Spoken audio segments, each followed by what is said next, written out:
J'ai découvert Ephata au cours d'une réunion de CMR, en fait, puisque l'aumônier qui nous encadrait m'a dit écoute, pour approfondir ta foi, il y a une réunion Ephata qui se passe sur la paroisse.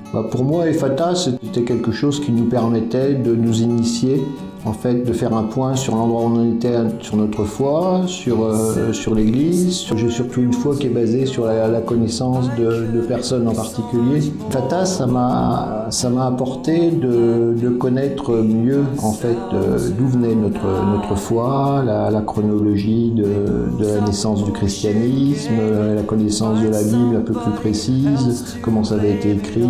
La richesse d'Ephata, en fait, c'est sur l'échange. On est des personnes d'horizons différents. Dans mon groupe, il y avait une personne qui ne croyait pas, il y avait une autre qui proclamait sa foi avec véhémence, il y avait des parcours très différents.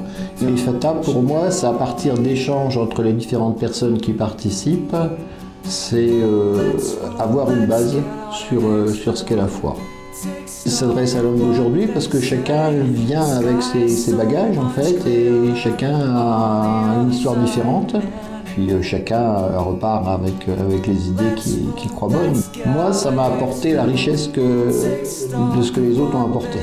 Ça m'a apporté plus de connaissances sur la foi des autres et c'est en ça que ça m'a enrichi. Ça m'a permis de faire le point sur moi-même et d'où j'en étais par rapport aux autres. Les gens qui ont participé, donc que ce soit celles qui n'avaient pas du tout la foi ou celui qui l'a proclamé avec véhémence, chacun est reparti content. Donc je pense que ça s'adresse à tout le monde. Je pense qu'Ephata, c'est l'ouverture vers la foi des autres. Wake up and see the scenes behind closed doors.